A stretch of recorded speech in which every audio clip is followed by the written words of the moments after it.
Hi hello मंडळी, नमस्कार सगळ्यांना. स्वागत आहे तुमचं लर्न विथ सुजी या चॅनलमध्ये. तर आज काहीतरी नवीन शिकूया आपण अबाउट द हेल्पिंग वर्ब्स. ठीक आहे. So helping verbs, what are दे?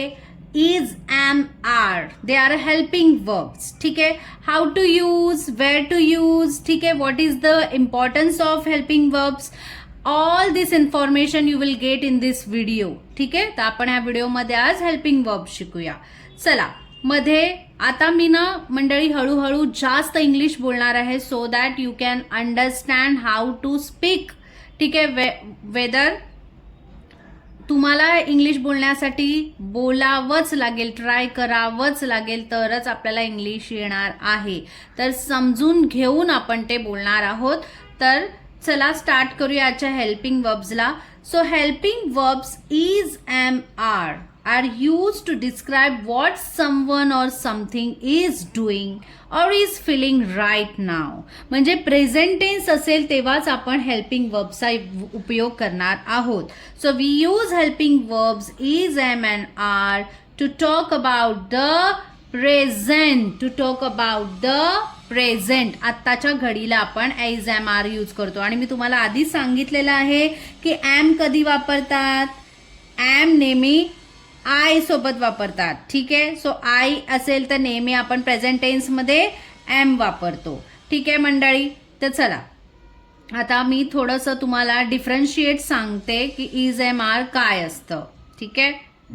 तर मंडळी is, we use is with singular subjects. म्हणजे एका व्यक्तीसाठी आपल्याला इज यूज करायचा. ठीक आहे. तो ही असेल, शी असेल आणि इट असेल तर आपल्याला काय वापरायचं आहे? इज वापरायचं. म्हणजे he is, she is, it is असं आपल्याला वापरायचं आहे. नंतर एम कधी वापरायचं आहे? We use am only with the subject I. म्हणजे आय असेल तरच आपल्याला एम वापरायचं आहे.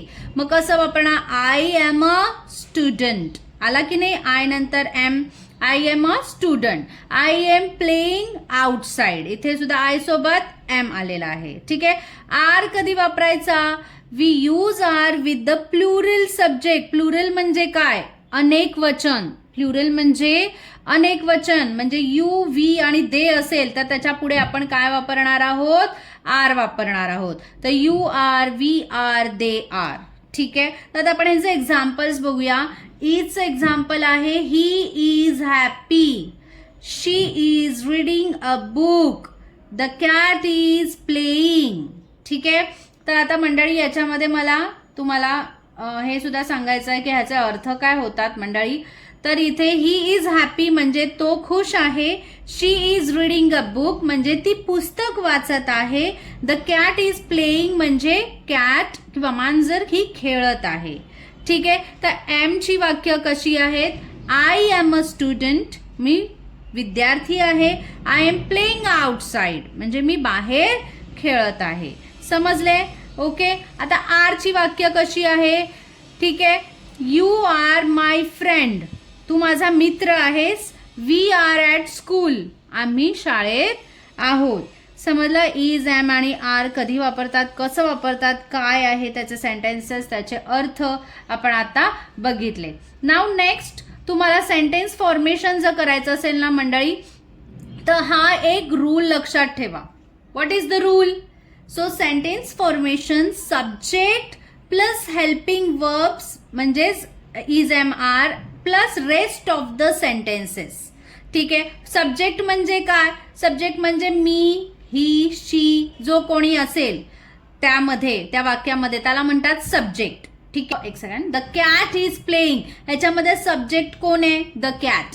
ठीक आहे. शी इज अ सब्जेक्ट. मग तो सब्जेक्ट घ्यायचा, हेल्पिंग वर्ब्स घ्यायचा आणि rest of the sentence complete करायचं. म्हणजे ऍक्शन त्यांची कम्प्लीट करायची असते.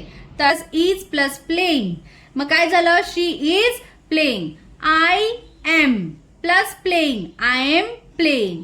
दे plus are playing, they are playing. समजलं? ह्याचा हा रूल तुम्ही 100% लक्षात ठेवला ना की तुम्हाला ह्याचं सेंटेन्स फॉर्मेशन नक्की येणार.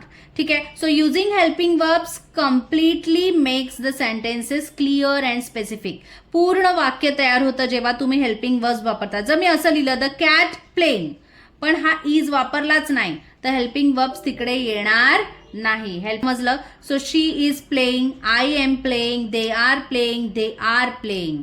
तर हे असे वाक्य आपल्याला बनवता येतात with this rule, sentence formation rule, जो आहे subject plus helping verb plus rest of the sentence. तर मंडळी, आय होप तुम्हाला आजचा हा helping verbs is am are चं लेसन समजलं असेल तर नक्की एक लाईक करा आणि कमेंटमध्ये पण तुम्हाला जर काही डाऊट असतील तर नक्की सांगा.